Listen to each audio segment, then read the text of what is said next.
Morning guys and welcome to my YouTube channel Chhattisgarh tourist place MHD में आपका स्वागत है। आज हम आपको बस्तर के एक हैंडसम भाई एंड चाचू के साथ एक बस्तर की बहुत ही सुंदर जगह दिखाने जा रहे हैं, तो आप वीडियो को पूरा देखें और एंजॉय करें।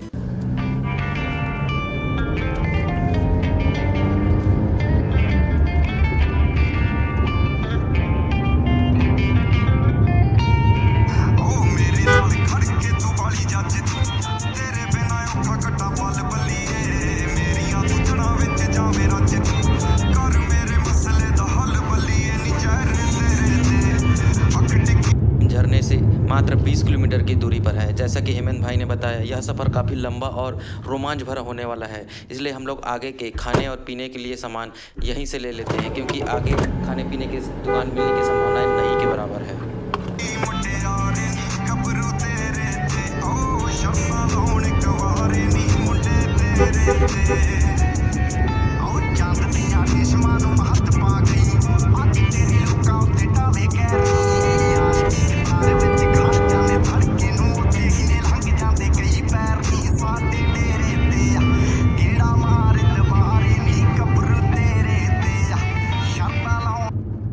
फाइनली गाइस 1.5 घंटे के लंबे सफ़र के बाद हम लोग झरने के बैरियर के पास पहुंच चुके हैं और हमें बैरियर से आगे बढ़ने के लिए लगता है कुछ शुल्क पे करना पड़ेगा।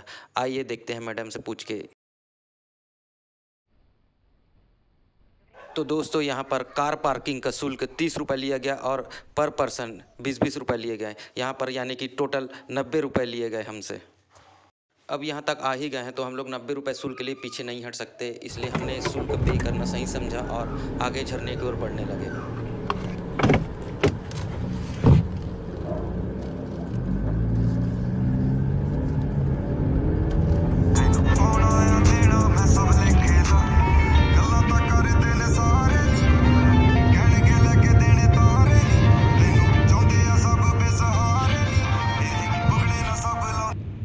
तो दोस्तों, हमारे कार का सफ़र यहीं तक था। आगे पगडंडी रास्ता होने के कारण कोई भी बाइक या कार आगे नहीं बढ़ सकती। हमको आगे जाने के लिए नदी के किनारे होते हुए खेतों के मेड़ का सहारा लेके आगे बढ़ना पड़ेगा। तो दोस्तों, आप देख सकते हैं इस क्षेत्र में अत्यधिक वर्षा होने के कारण सारे खेत जलमग्न हो उठे हैं। इन खेतों के पानी को बाहर निकालने के लिए इनके मेड़ों को भी फोड़ दिया गया है, ताकि यहाँ से एक्स्ट्रा पानी बाहर जा सके और यह पानी आगे जाकर नदी में गिरने लगी है। हम लोग को छोटे छोटे मेड़ को भी यहाँ पर जम करके पार करना पड़ रहा है। अब यहाँ से खेतों के मेड़ों ने भी हमारा साथ छोड़ दिया। अब हमें पथरीले रास्ते से आगे बढ़ना पड़ेगा। हम अभी नदी के ऊपरी हिस्से में मौजूद हैं। अब हम लोग धीरे धीरे करके नदी के निचले हिस्से में उतरेंगे। यहीं से हमारा रोमांच भरा ट्रैकिंग स्टार्ट होता है। शायद मैं मोबाइल के कैमरे में इस पहाड़ के ढलाव को उतने अच्छे से ना दिखा पाऊँ, लेकिन यह काफ़ी तीक्ष्ण ढलान है और इसमें काफ़ी संभल कर उतरना पड़ेगा। अगर जरा से भी चूक हुई तो हाथ पैर टूट सकते हैं।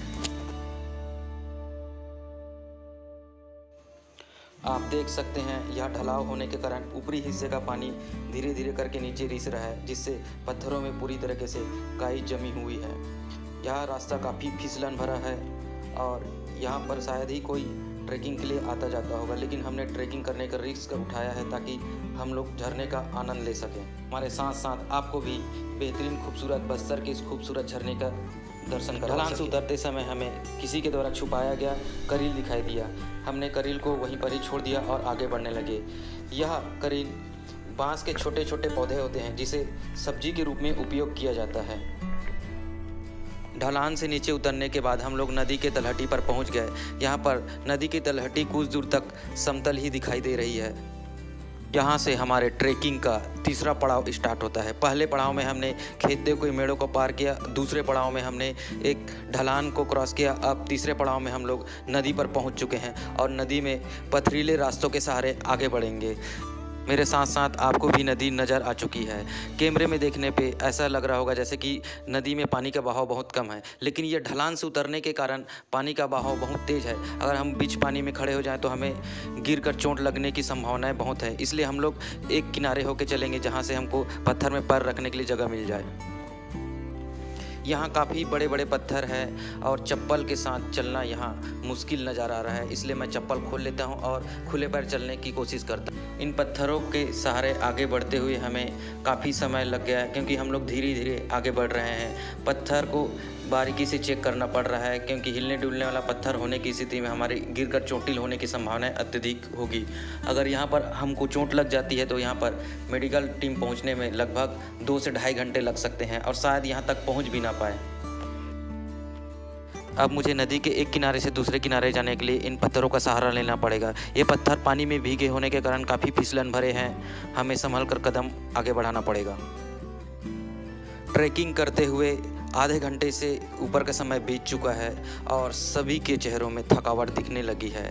थकावट के साथ साथ भूख भी लगने लगी है, इसलिए हमने सोचा कि आगे कुछ दूर चलकर हम लोग थोड़ा समय आराम करेंगे और वहाँ बैठकर कुछ खा पी लें, ताकि हमको एनर्जी मिल जाए और फिर से हम अपनी मंजिल की ओर आगे बढ़ने लगेंगे। फिर हमारे भाई ने हाथों से इशारा करके उस जगह के बारे में जानकारी दे दी है जहां हम कुछ समय आराम कर सकते हैं। वहां पर हम लोग कुछ समय आराम करेंगे और फिर से यहां पर उस नदी को क्रॉस करना पड़ेगा और रास्ता फिर से फिसलन भरा होने के कारण हमारे भाई ने लकड़ी का सहारा लेकर नदी की गहराई को चेक करते हुए नदी के उस पार जाने का प्रयास किया। पैर काफ़ी संभल कर रखने पड़ रहे हैं। एक पैर पहले पत्थर में तो दूसरा पैर दूसरे पत्थर में होता है। यहाँ पर आपको बॉडी का बैलेंस भी बनाकर रखना पड़ेगा। अगर बॉडी की संतुलन बिगड़ी तो आप नदी में गिर पड़ोगे।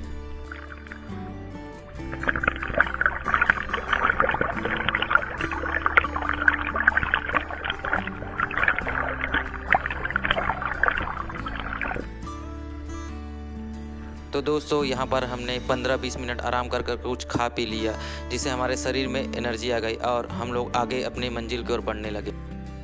हमारे झरने तक का सफ़र पूरा देखने के लिए आप वीडियो के दूसरे भाग को ज़रूर देखिए, ताकि आप बस्तर के बेहतरीन सुंदर झरने का आनंद ले सकें। धन्यवाद।